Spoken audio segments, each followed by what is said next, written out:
할렐루야. 오늘 예배 나오신 여러분들을 주님의 이름으로 환영하고 축복합니다. 오늘 예배 자리 가운데도 주님이 주시는 놀라운 은혜로 충만하게 채워지시기를 축복합니다. 우리 시간 힘있게 나 주의 믿음 갖고 홀로 걸어도 힘있게 찬송하면서 예배 자리로 나아가겠습니다. 나 주의 믿음 갖고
힘있게 나아가는 예배자리 되기를 축복합니다.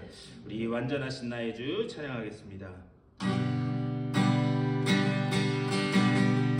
완전하신 나의 주, 완전하신 나의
받은 은혜를 사모하는 마음 가지고 다같이 기도하며 나아가겠습니다. 주님의 크신 사랑과 은혜를 감사드립니다. 아버지, 오늘 이 아침에도 주의 전으로 불러주시고 주님 앞에 기도하며 예배하며 나아가게 하시니 아버지와 감사를 드립니다. 이 예배 자리 가운데 주여 성령으로 임재하여 주시고 주님을 만나고 돌아가는 예배 자리, 아버지와 주님이 함께 하시는 모든 예배 자리 될 수 있도록 인도하여 주시옵소서.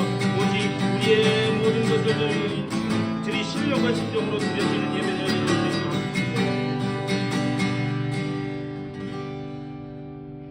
주님의 크신 사랑과 은혜를 감사드립니다. 귀하고 복된 주일에 우리들 주의 전으로 불러주시고 또 주님 앞에 예배하는 예배자로 세워주신 줄 믿고 감사를 드립니다. 우리가 드리는 예배 자리 가운데 주여 성령으로 임재하여 주시옵소서. 신령과 진정으로 주님 앞에 예배하길 원하오니 우리들의 마음 문을 열어주시되 주님께 우리의 온 정성을 다해 드리는 복된 예배 자리 될 수 있도록 인도하여 주시옵소서. 이 예배 시간에 십자가 앞에 오직 인격적으로 주님이 만나지는 예배 자리 되게 하여 주시고 무엇보다 주님이 우리에게 하시는 음성이 들려지는 복된 예배 자리 되게 하여 주시옵소서. 지금은 처음 시간이오니 마치는 시간까지 오직 주님 홀로 영광 받아 주시옵소서. 감사하고 우리 주 예수 그리스도의 이름으로 간절히 기도드리옵나이다. 아멘. 우리 다 같이 일어나셔서 찬송 31장 찬송하시겠습니다.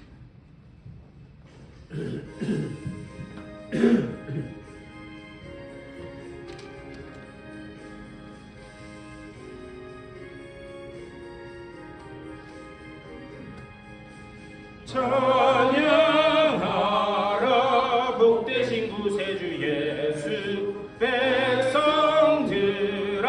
사랑을 전하세. 경배하라 하늘의 천군과 천사, 주님 앞에 영광을 돌리세. 격자같이 우리를 지키시고 영광 중에 늘 안아주시니 찬양하라 높으신 권세를 찬양 찬양 찬양 영원히 드리세. 찬양하라 복되신 구세주 예수, 우리 대신 죽임을 당했네. 구주 예수 영원한 구원의 소망, 경배하며 겸손히 절하세. 찬양하라 우리 죄 지신 예수, 그의 사랑 한없이 크셔라. 찬양하라 높으신 권세를 찬양 찬양 찬양 영원히 드리세. 찬양하라 복되신 구세주 예수, 천사들아 즐겁게 찬양해. 구주 예수 영원히 다스리시니 면류관을 주 앞에 드리세. 구주 예수 세상을 이기시고 영광 중에 또다시 오시리. 찬양하라 높으신 권세를 찬양 찬양 찬양 영원히 드리세. 아멘. 우리 다 같이 교독문 33번 시편 72편으로 교독하시겠습니다. 하나님이여 주의 판단력을 왕에게 주시고 주의 공의를 왕의 아들에게 주소서. 그와 주의 백성의 공의로 자상하며 주의 편안한 공의를 정의로 자상하리니. 의로 말미암아 산들이 백성에게 평강을 주며 작은 산들도 그리하려로다. 그가 하나님 백성의 억울함을 풀어주며 궁핍한 자의 자식을 하며 압박하는 자를 꺾으시리라. 그들이 해가 있을 동안에도 주를 두려워하며 달이 있을 동안에도 대대로 그리하리로다. 그는 맨 골리에 내리는 비같이 땅과 점심 비같이 내리니 그의 날에 의인이 흥왕하여 평강의 풍성함이 달이 닿을 때까지 이르리로다. 그가 바다에서부터 바다까지와 하늘에서부터 땅끝까지 가시리니 다 같이 모든 왕이 그의 앞에 굴복하며 모든 민족이 다 그를 섬기리로다. 아멘. 사도신경으로 우리 신앙을 고백하겠습니다. 전능하사 천지를 만드신 하나님 아버지를 내가 믿사오며 그 외아들 우리 주 예수 그리스도를 믿사오니 이는 성령으로 잉태하사 동정녀 마리아에게 낳으시고 본디오 빌라도에게 고난을 받으사 십자가에 못 박혀 죽으시고 장사한 지 사흘 만에 죽은 자 가운데서 다시 살아나시며 하늘에 오르사 전능하신 하나님 우편에 앉아 계시다가 저리로서 산자와 죽은 자를 심판하러 오시리라. 성령을 믿사오며 거룩한 공예와 성도가 서로 교통하는 것과 죄를 사하여 주시는 것과 몸이 다시 사는 것과 영원히 사는 것을 믿사옵나이다. 아멘.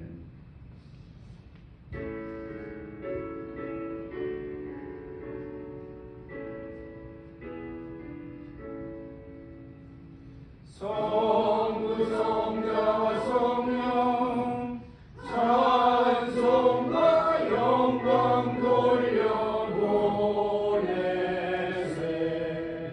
태초로 지금까지 또 영원 무궁토록 성삼위께 영광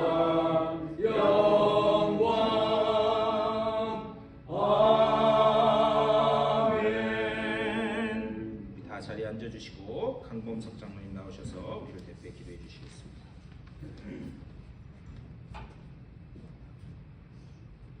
온천하 만물로부터 찬양받기에 합당하신 주님, 우리를 창조하시고 우리들의 영혼까지 구원해 주신 주님, 이제 이 시간 주님을 믿고 따르는 주의 백성들이 이제 이 시간 이렇게 모여 예배 드려오니 이제 이 시간 하늘문을 활짝 여시고 성부, 성자, 성령께서 저희들의 예배를 기쁘게 받아 주시옵소서.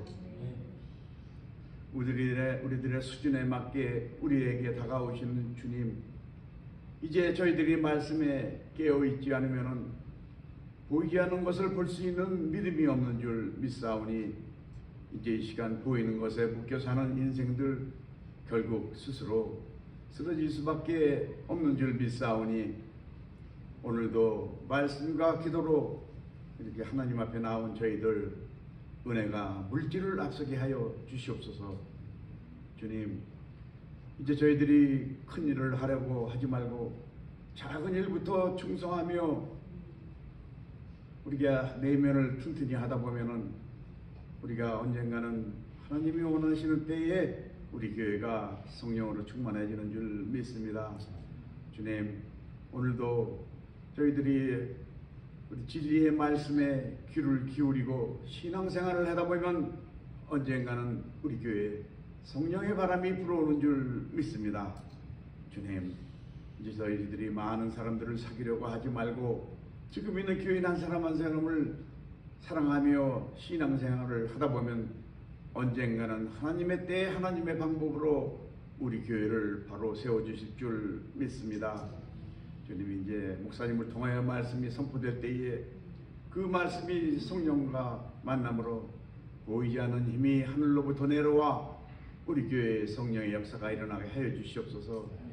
또한 목사님을 통하여 안수하실 때에 우리가 보이지 않는 하나님의 힘이 하늘로부터 내려와 그 아픈 교인들의 고통이 간증으로 변하는 시간이 되게 축복하여 주시옵소서.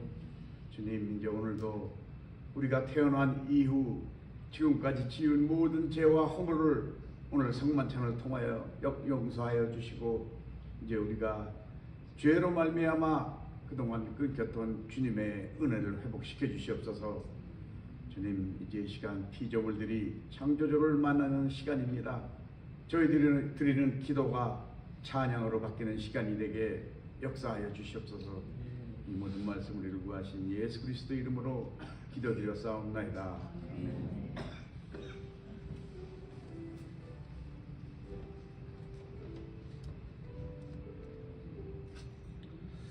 우리 찬송 한 장 더 하시겠습니다. 384장 우리 찬송하시겠습니다.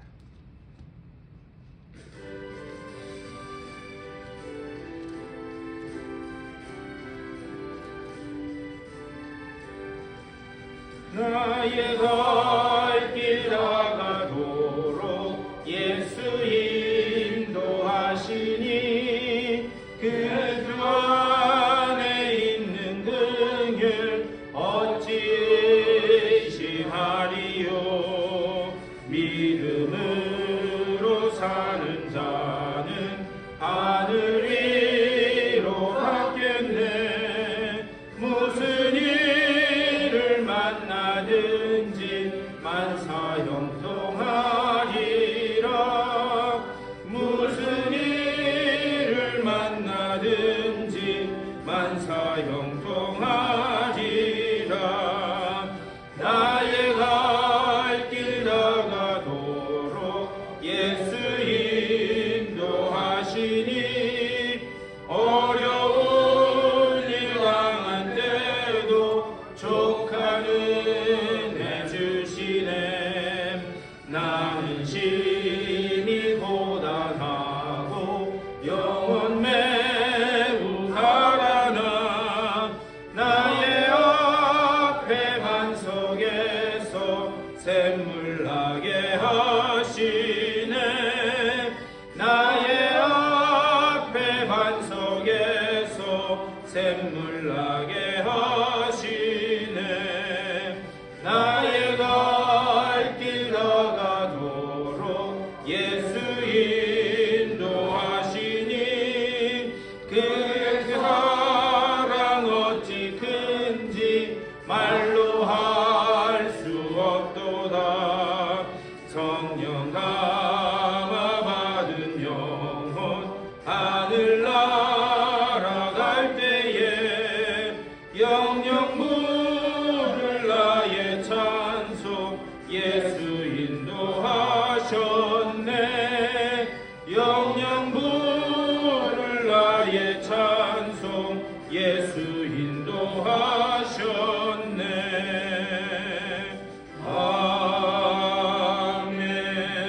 아멘. 오늘 예배 나오신 여러분들을 주님의 이름으로 환영하고 축복합니다. 우리 시간 다 같이 일어나셔서 전우자와 인사 나누시겠습니다. 잘 오셨습니다.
예배 나오신 여러분들을 다시 한번 주님의 이름으로 축복합니다. 우리 이미 말씀드린 대로 우리 6월 15일 월요일인데요. 그때 우리 호피 선교지 방문을 좀 하려고 합니다. 가서 우리가 혹시 도울 수 있는 것들이 있는지 좀 알아보고 또 가서 이렇게 사역하시는 분들도 있구나. 우리 좀 배울 수 있는 그런 시간이 됐으면 좋겠습니다.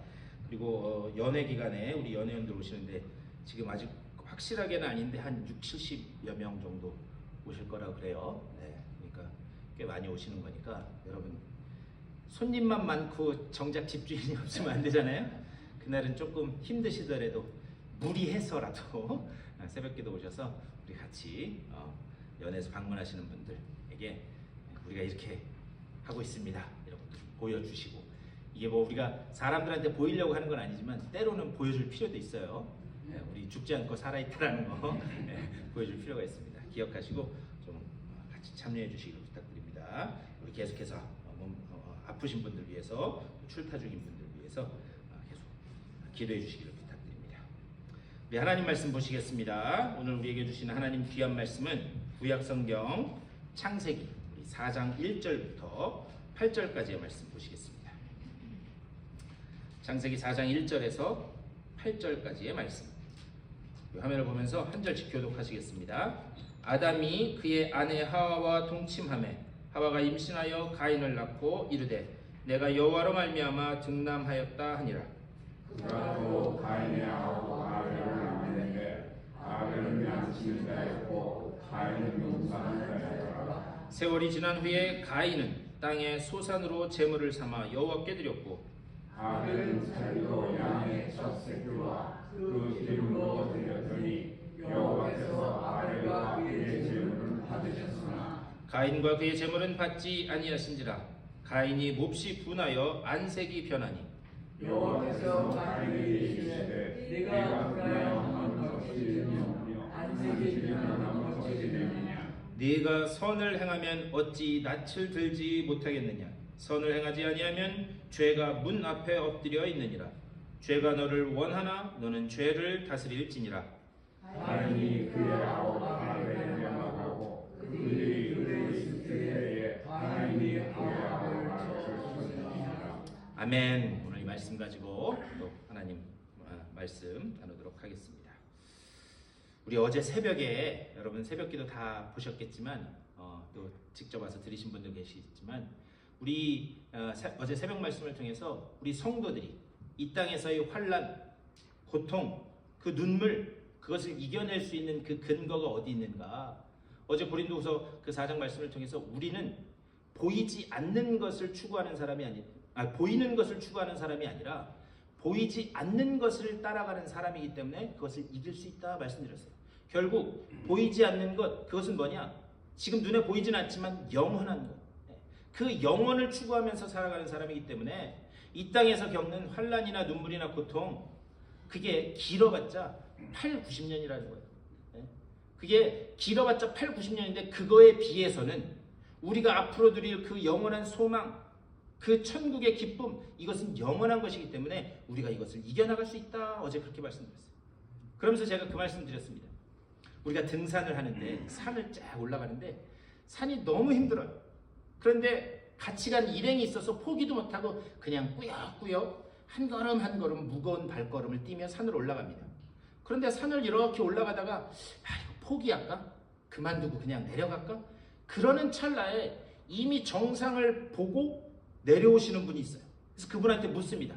저 가려면 얼마나 걸려요? 그리고 거기는 어때요? 그랬더니 그분이 딱 한마디 하는 거예요. 죽입니다. 죽입니다.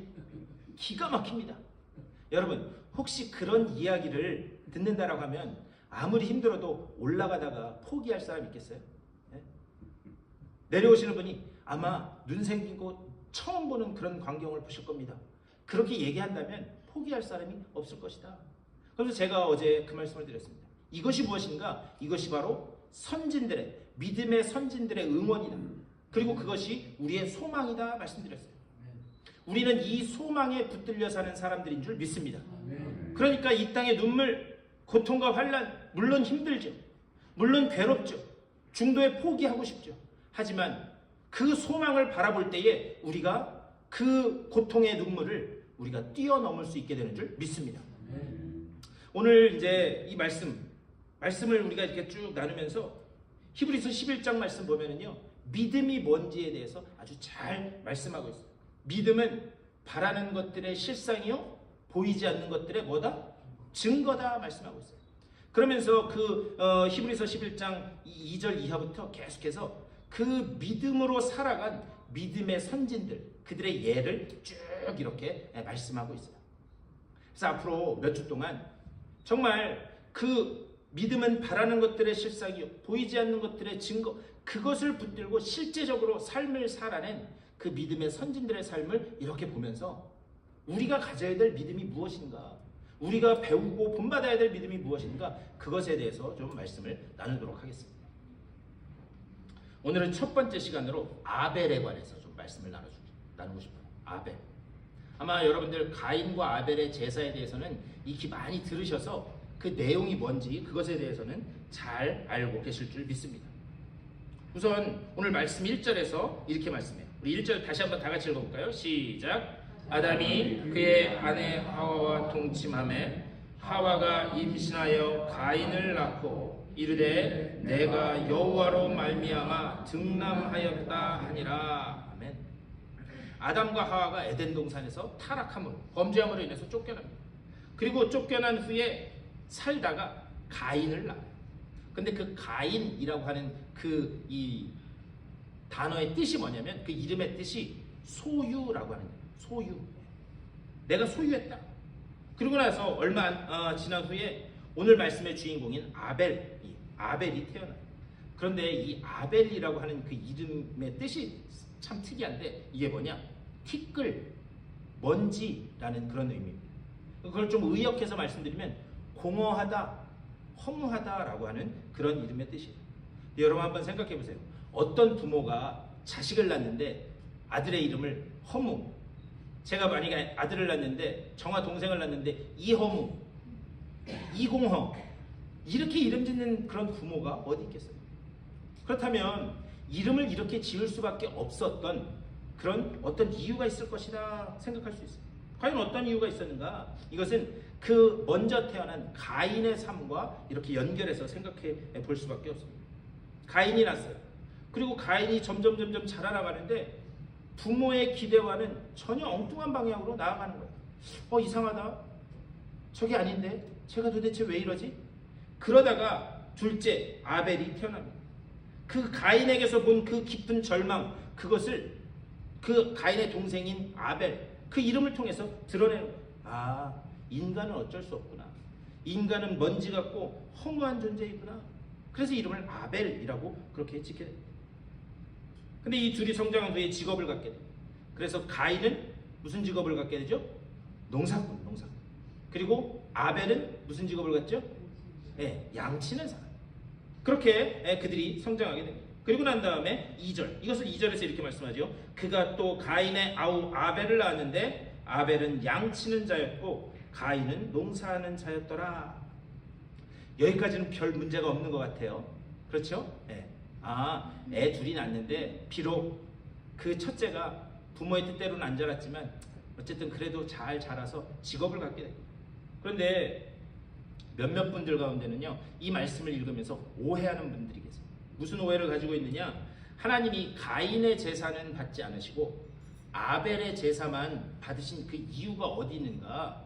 그거는 가인은 땅의 농작물을 하나님 앞에 드려서 그렇고, 그리고 아벨은 피를 흘려서 하나님 앞에 제물을 드렸기 때문에, 그래서 하나님은 피를 좋아하셔서, 그리고 고기를 좋아하셔서, 그래서 아벨의 제사는 받으시고, 그리고 우리 주님은 이 채소와 농산물을 안 좋아, 탄수화물, 요즘 저탄고지라 그러던데, 그래서 그거 안 받으셨죠. 이렇게 말씀을 오해하고 계시는 분들이 계세요. 저도 어렸을 때 이런 말씀을 교회학교 선생님으로부터 들어본 적이 있어요. 과연 그런 것인가? 근데 여러분, 구약의 제사법 중에 물론 기름을 드리고 피를 드리는 그런 제사도 있었지만 곡물만 드리는 제사가 있었습니다. 아시나요? 그걸 뭐라 그러냐? 그걸 소제라고 그래요. 소제. 그러니까 제사법에는 이 제사법을 보면 곡물을 드리는 제사도 있었다. 그러니까 하나님은 직업을 차별하시는 그런 하나님이 아니세요. 그게 얼마나 우리가 잘못 오해하고 있는가 알 수 있습니다. 그런데 3절 말씀을 보면 우리가 흘려보내기는 쉽지만 아주 중요한 표현이 나옵니다. 우리 3절 말씀 한번 다 같이 읽어볼까요? 시작. 세월이 지난 후에 가인은 땅의 소산으로 제물을 삼아 여호와께 드렸고, 여기서 중요한 표현이 뭐냐면 제일 앞에 있는 세월이 지난 후에라는 거예요. 세월이 지난 후에. 이것은 그냥 어느 정도 시간이 지났다 그것을 이야기하기보다는 더 깊은 뜻은 뭐냐, 농사를 짓는 그 한 절기가 끝난 후에라는 말이에요. 여러분 농사를 지면 여러분 댁에서 상추나 이런 거 심어 보셨죠? 그러면 상추를 심으면 거기 그 씨를 심으면 그게 싹이 나고 그게 점점 자라요. 그리고 난 다음에 어떻게 해요? 상추 잎을 그 관상용으로 키우시는 분은 없잖아요. 상추 잎을 딱 땁니다. 그러면 씨를 심은 때부터 상추 잎을 따기까지가 하나의 절기라고 이야기할 수 있는 거예요. 시작부터 열매를 따는 순간까지. 그러니까 그 한 텀이 한 절기가 지난 후에라는 그런 말이에요. 그런데 그렇게 하고 난 다음에 4절에서 이렇게 말씀해요. 아벨은 자기도 양의 첫 새끼와 그 기름으로 드렸더니 여호와께서 아벨과 그의 제물은 받으셨으나, 이렇게 말씀해요. 자, 가인과 아벨이 농사를 한 그 한 텀, 한 절기를 지난 후에 둘 다 제사를 드렸다는 거예요. 여기까지는 별 차이가 없는 것 같습니다. 그런데 아벨이 드린 제물에는 두 가지 표현이 더해져 있어요. 뭐냐? 그의 양의 몇 번째 새끼? 첫 새끼요. 그 다음에 뭐로 드렸다? 기름으로 드렸다. 기름으로 드렸다. 근데 이 기름 드렸다라는 말에 이 켈렙, 이 첼렙이라고 하는 그 단어의 본래 뜻은 뭐냐면 가장 좋은 부분이라는 뜻이에요. 그러니까 단순히 그냥 양을 잡아서 기름을 드린 게 아니라 그 중에서도 첫 새끼, 그 중에서도 가장 좋은 부분을 하나님 앞에 제물로 드렸다라고 하는 그런 이야기예요. 여기서 우리가 발견할 수 있는 건 뭐냐? 가인은 그냥 자기가 농사진 그거, 거둬들인 열매, 그것을 드린 거예요.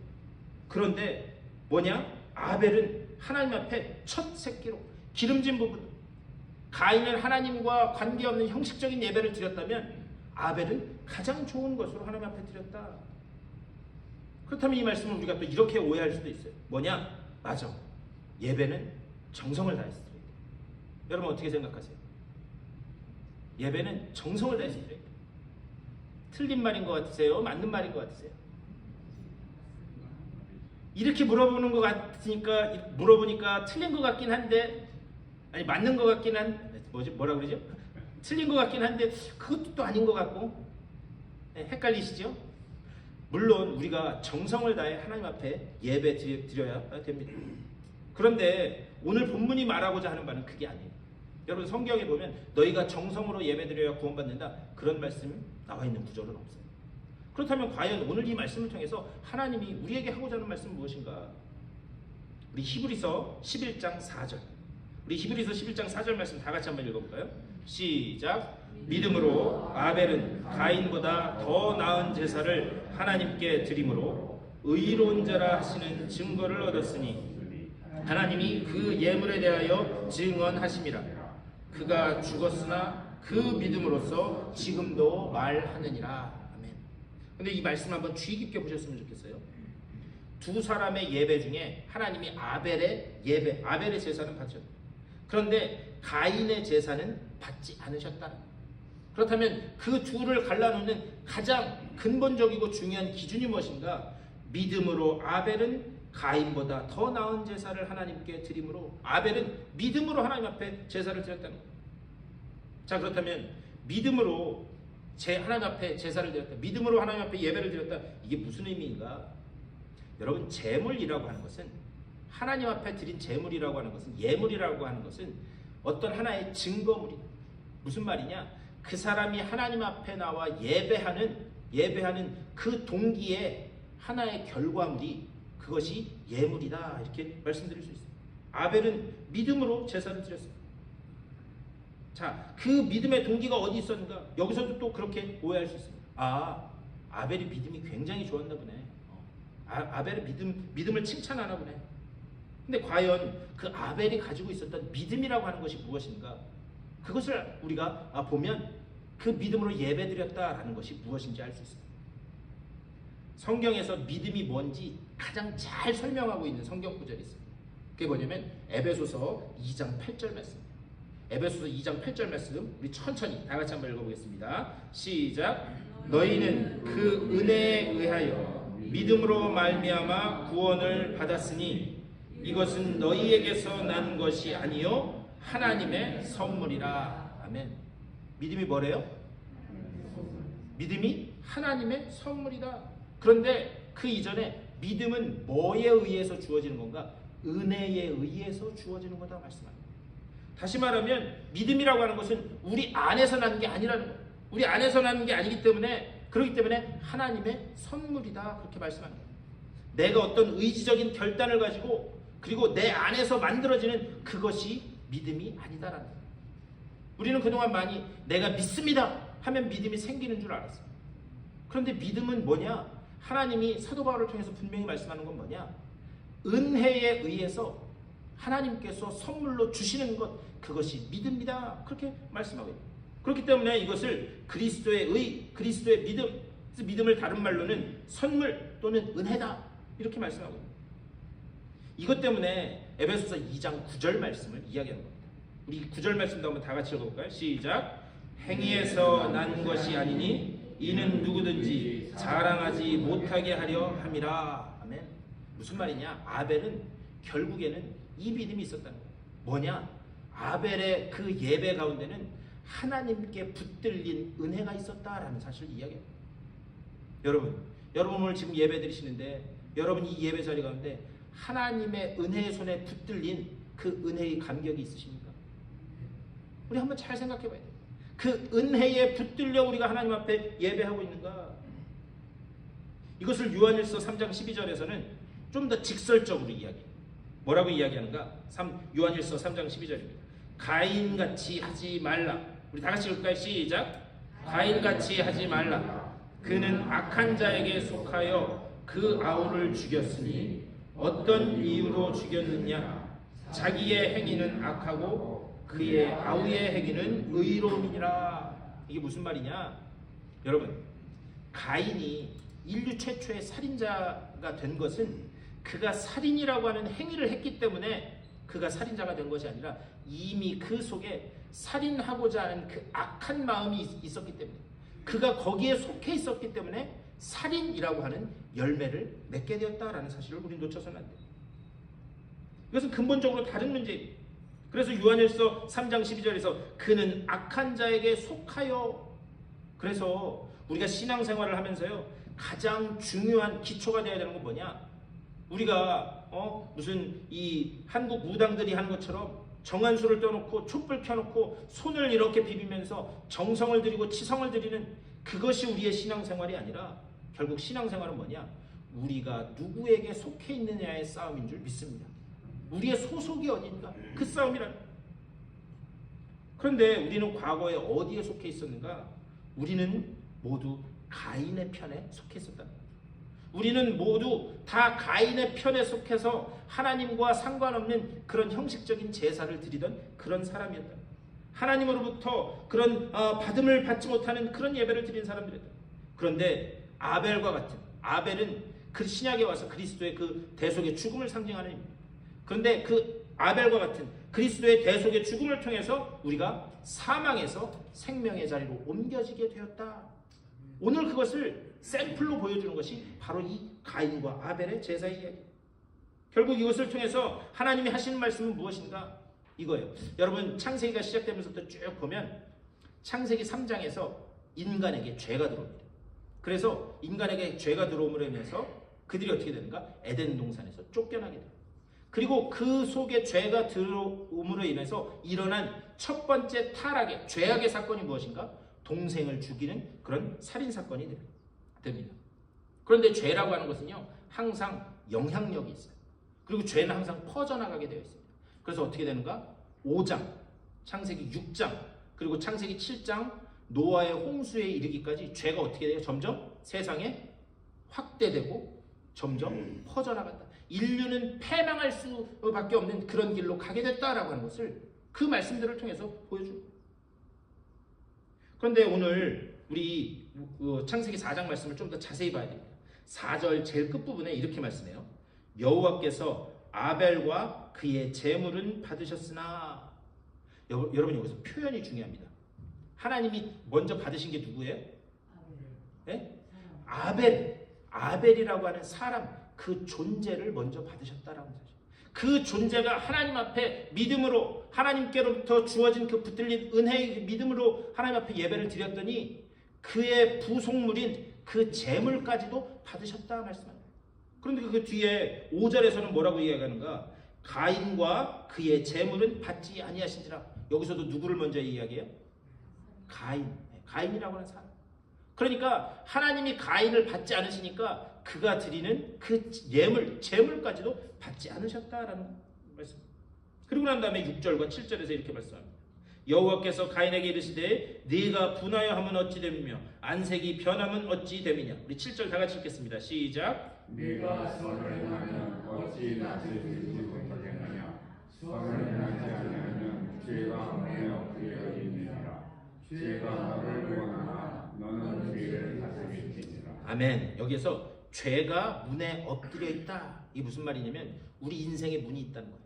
우리 인생에 문이 있는데 그 인생의 문 앞에 죄가 이렇게 덫을 쳐놓고 웅크려 있다는 거예요.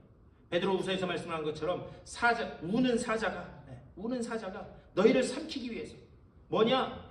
죄라고 하는 것이 우리 인생의 문 앞에 이렇게 웅크리고 있어서 언제든지 덫을 쳐놓고 우리를 넘어뜨리기 위해서 그렇게 우리를 주목하여 보고 우리를 노려보고 있다. 그래서 7절 마지막에서 뭐라고 이야기하는가? 너는 죄를 다스릴지니라 이렇게 말씀합니다. 너는 죄를 다스릴지니라.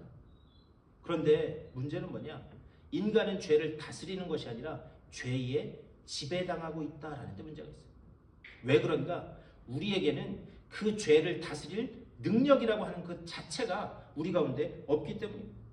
그 결과로 아까도 말씀드렸지만 4장부터 창세기 7장 노아의 홍수에 이르기까지 계속해서 완전히 패역한 세상을 인간이 만들어버리게 됐다라는 사실.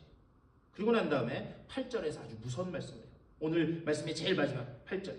가인이 그의 아우 아벨에게 말하고 그들이 들에 있을 때에 가인이 그의 아우 아벨을 쳐 죽이니라. 근데 여기에서 말하고 아벨에게 말하고 라고 할 때 여러분 나중에 한번 성경책 펴보세요. 말하고라고 하는 이 단어 앞에 3이라고 하는 숫자가 써 있어요. 그리고 그 밑에 뭐라고 써 있냐면 우리가 들로 나아가자 이렇게 얘기했다. 무슨 말을 했느냐? 야 아벨아 우리가 들로 나아가자. 자 그렇다면 가인이 아벨을 죽인 것은 그냥 너무 분해서 우발적으로 죽인 거예요? 아니면 의도적으로 죽인 거예요? 그렇죠. 우리가 들로 나아가자. 집에서 하면 오늘날 표현으로 하면 이런 거예요. 집에서 사고 치면 엄마 아버지가 보시고 말릴 수도 있고 그러니까 우리가 들로 나아가자. 어떤 마음을 가지고? 동생을 죽일 마음을 가지고 의도적인 살인을 했다라는데 문제가 있습니다. 그런데 여기서 아벨을 제일 그때 아벨을 쳐 죽이니라. 근데 이 쳐 죽였다라는 말도요. 이게 문법적으로 보면 이거는 잊으셔도 되는데 미완료형으로 돼 있어요. 근데 이게 뭐냐면 무슨 말이냐면 쉬운 말로 하면 현재 진행형이라는 거예요. 현재 진행형. 그러니까 동생 아벨을 쳐서 죽이는 그 일이 현재 진행형, 지금 여전히 우리 속에서도 일어나고 있는 일이다라는 것을 이렇게 말씀하고 있는 거예요. 과연 하나님이 오늘 말씀을 통해서 우리에게 하는 이야기는 뭐냐? 우리는 원래 가인의 자리에 있었던 사람이라. 가인의 자리에서 사망의 냄새를 풍겨대는 살인의 그 의도와 본성을 가지고 살아가는 그런 사람들이었다.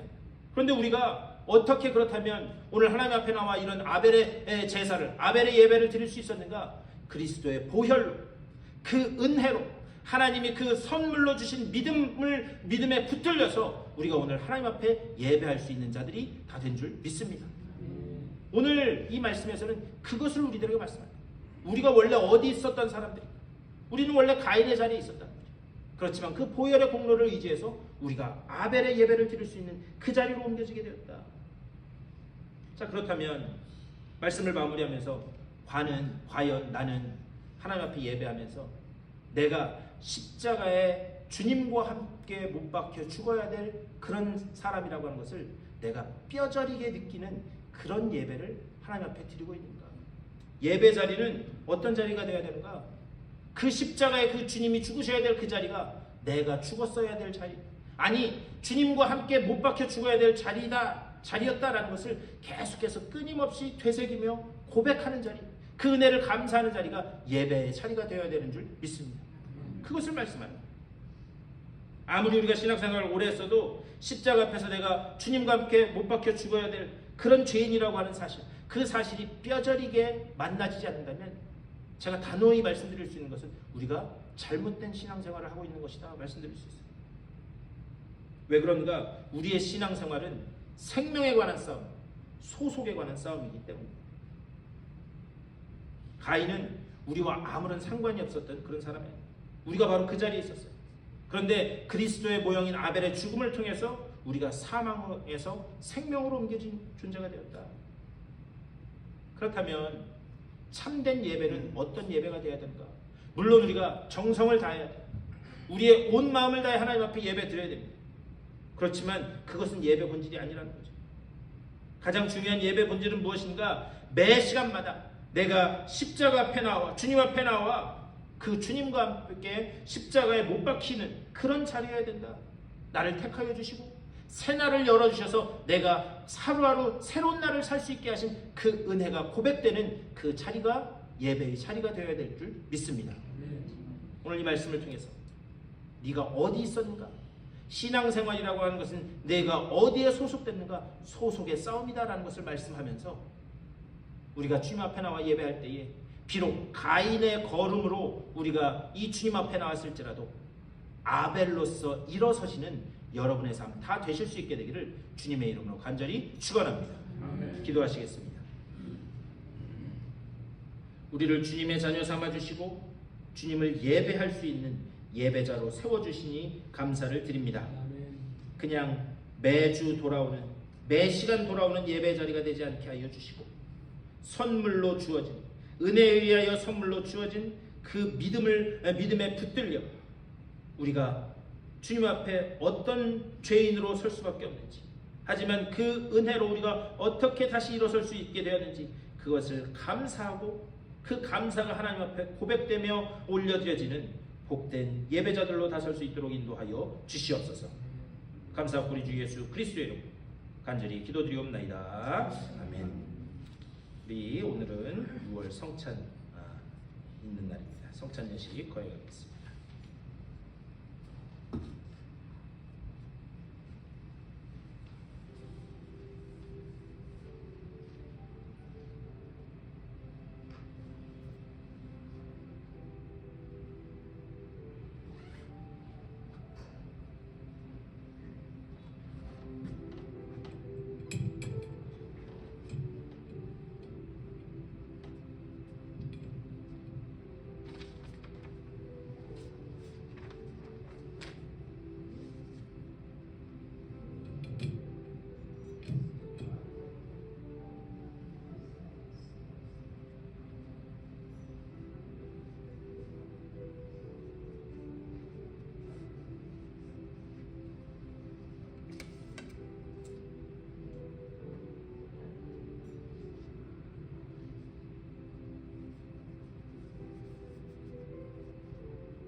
성찬 예식을 거행하겠습니다. 예수 그리스도 우리 주님께서는 주님을 사랑하고 지은 죄를 진심으로 회개하고 형제 자매와 더불어 평화의 삶을 살고자 하는 사람들을 우리 주님의 식탁에 초대하십니다. 주님은 이 성찬 속에 오셔서 우리를 만나주시며 새로운 은혜를 더해 주십니다. 오늘 이 시간 이 식탁에서 우리를 부르시는 주님 앞에 우리 모두 감사함으로 나아가십시다. 주님의 거룩한 살과 피를 마시기 전에 먼저 하나님 앞에 우리 스스로를 돌아보는 회개 기도의 시간을 갖도록 하겠습니다. 지난 한 달을 되돌아보면서 우리 조용히 회개하며 나아가겠습니다. 주여 우리들을 불쌍히 여겨주시고 하나님께서 아버지여 우리를 위하여 흘리신 그 보혈의 피와 같이 하나님의 말씀을 들었으니 주님의 귀한 백성들 되게 하여 주시옵소서. 주여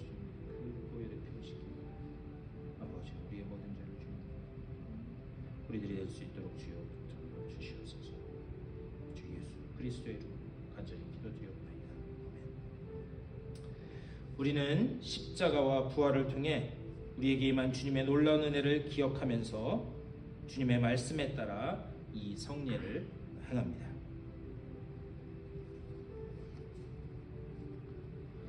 우리 주님께서 잡히시던 날 밤 식사하신 후에 제자들 앞에서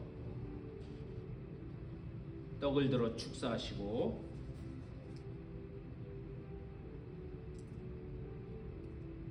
떼어 제자들에게 주시며 말씀하셨습니다. 이 떡은 너희를 위하여 찢기는 나의 몸이니 이것을 먹을 때마다 나를 기념하라 말씀하셨습니다.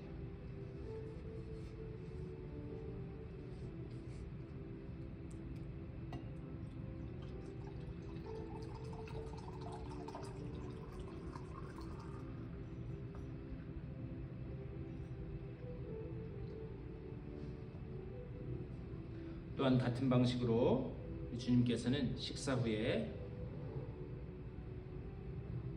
잔을 들어 축사하시고 제자들에게 주며 말씀하셨습니다.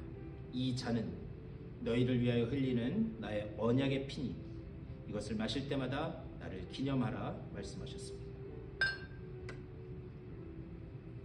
그러므로 우리는 이 떡과 잔을 먹고 마실 때마다 나를 위하여 흘리신 그 주님의 보혈의 피를 기념하고 또 기억하는 그런 성찬이 되어야 될 줄 믿습니다. 우리 다 같이 기도하겠습니다. 은혜의 성령님, 우리가 나누는 이 빵과 잔 위에 함께 하셔서 주님의 은혜를 새롭게 체험하는 도구가 되게 하여 주시옵소서. 또한 머리 숙인 주님의 백성들에게 성령을 부어주시사 주님 안에서 한마음 한뜻 되어 주님을 섬기며 주님의 교회를 세워가는 일에도 하나가 되게 하여 주시옵소서. 우리 모두 하나님 나라에서 영원한 잔치 자리에 참여할 때까지 이 믿음의 여정을 용기 있게 걸어가게 하여 주시옵소서. 우리 주 예수 그리스도의 이름으로 기도드리옵나이다. 아멘. 다 같이 주님께서 가르쳐준 기도하시겠습니다. 하늘에 계신 우리 아버지여, 이름이 거룩히 여김을 받으시오며 나라의 임하옵시며 뜻이 하늘에서 이룬 것 같이 땅에서도 이루어지이다. 오늘날 우리에게 일용할 양식을 주옵시고 우리가 우리에게 죄진 자를 사하여 준 것 같이 우리의 죄를 사하여 주옵시고 우리를 시험에 들게 하지 마옵시고 다만 악에서 구하옵소서. 내게 나라와 권세와 영광이 아버지께 영원히 있사옵나이다. 아멘. 우리 주님께서 저와 여러분들을 위해서 주신 몸입니다.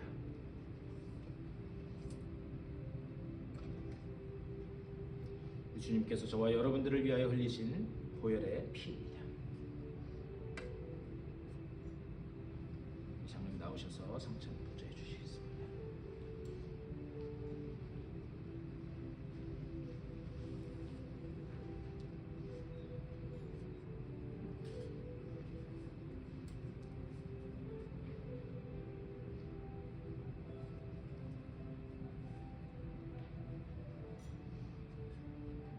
주님께서 장로님을 위하여 주신 거룩한 몸입니다. 주님께서 장로님을 위하여 흘리신 거룩한 보혈입니다.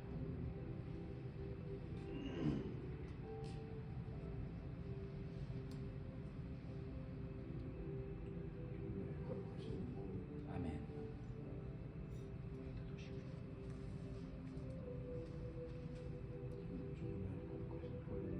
아멘. 앞에서부터 나오셔서 성찬 받으시면 되겠습니다.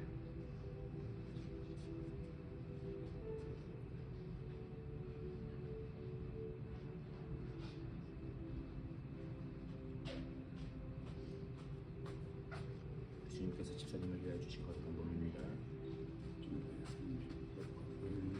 주님께서 사모님을 위하여 주신 거룩한 몸입니다. 주님께서 집사님을 위하여 주신 거룩한 몸입니다. 주님께서 장로님을 위하여 주신 거룩한 몸입니다. 주님께서 성도님을 위하여 주신 거룩한 몸입니다. 주님께서 집사님을 위하여 주신 거룩한 몸입니다.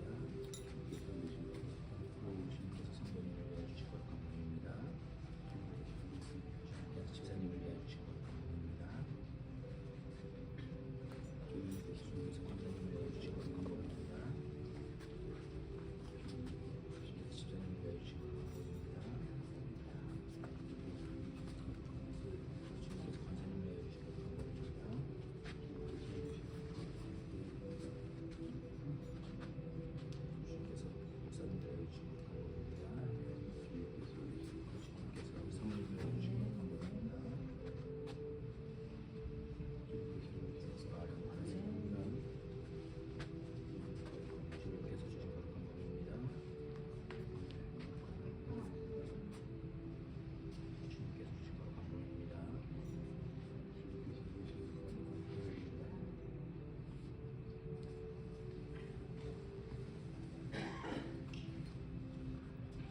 다 같이 기도하겠습니다.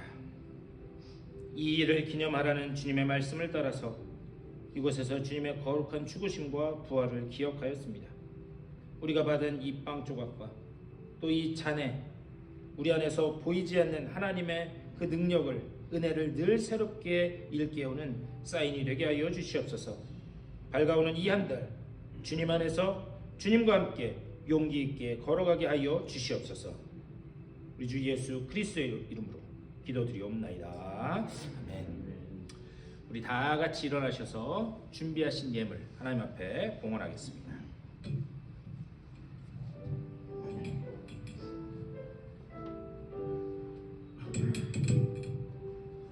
나의 생명 드리니 주여 받아주셔서 세상 살아갈 동안 찬송하게 하소서. 나의 보화 드리니 주여 받아주셔서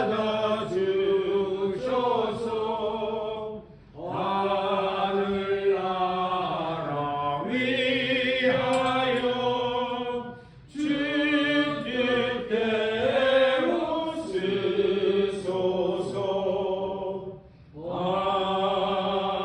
아멘. 주님의 은혜를 감사드립니다.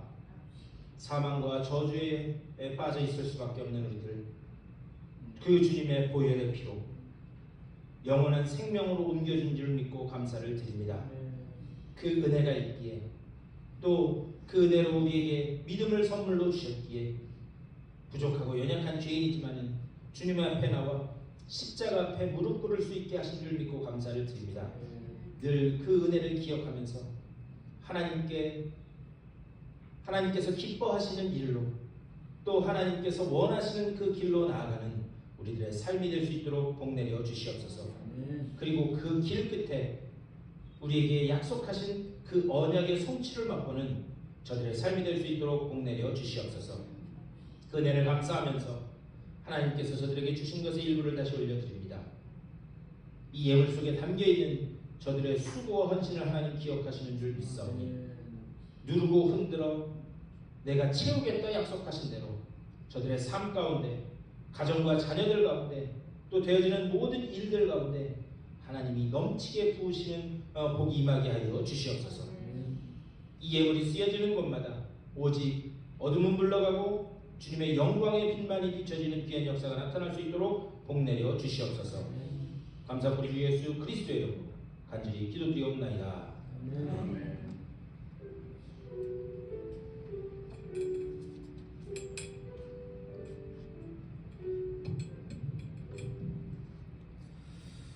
우리 일어서신 채로 다 같이 찬송 405장 주의 친절한 팔의 기세 힘있게 찬송하시고 축도로 예배 바치겠습니다.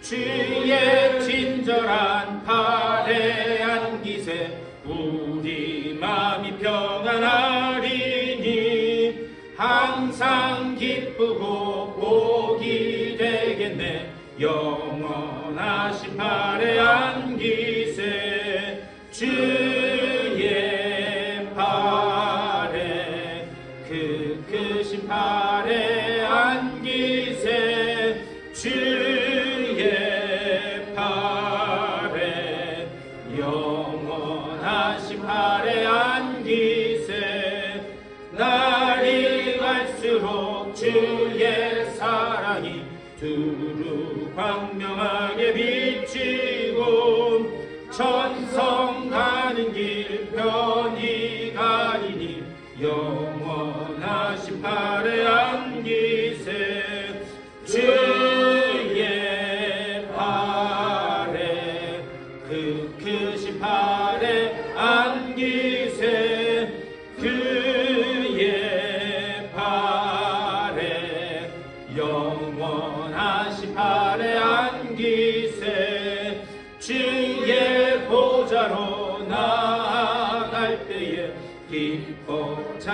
소리 외치고 겁과 두려움 없어지리니 영원하신 팔에 안기세 주의 팔에 그 크신 팔에 안기세 주의 팔에 영원하신 팔에 안기세. 원래 가인의 자리에 있었던 우리들, 그리하여 사망의 냄새를 품게 되는 그런 잘못된 의도와 본성을 가지고 있던 우리들을 그리스도의 대속의 죽음을 통해 영원한 생명의 자리로 옮기신 줄 믿고 감사를 드립니다. 이제부터는 우리가 그 은혜를 기억하고 감사하면서 하나님 앞에 내가 주님 앞에 나와 십자가 앞에 못 박힐 수밖에 없었던 죄인이었다는 것을 고백하며 오늘도 우리를 택하여 구원해 주시고 새날을 열어 살게 해주셨다는 그 감격으로 온전히 예배 드려지는 매일매일의 삶이 이런 복된 예배가 될 수 있는 주님의 사랑하는 백성들의 삶으로 삼아 주시옵소서. 비록 가인의 걸음으로 들어왔을지라도 아벨로 일어서는 저들의 복된 삶 될 수 있도록 주여 붙들어 주시옵소서. 이 믿음을 가지고 또 새롭게 허락된 일주일간의 삶의 자리로 돌아가는 저들의 삶 가운데 우리 구주 예수 그리스도의 크고 놀라우신 은혜와 하나님 아버지의 극진하신 사랑하심과 성령의 감화 감동하시고 교통하시는 놀라운 은총이 저들의 삶 가운데 걸어가는 발걸음 가운데 가정과 자녀들 가운데 되어지는 모든 일들 가운데 이제로부터 영원토록 함께 하시기를 간절히 축원하옵나이다. 아멘.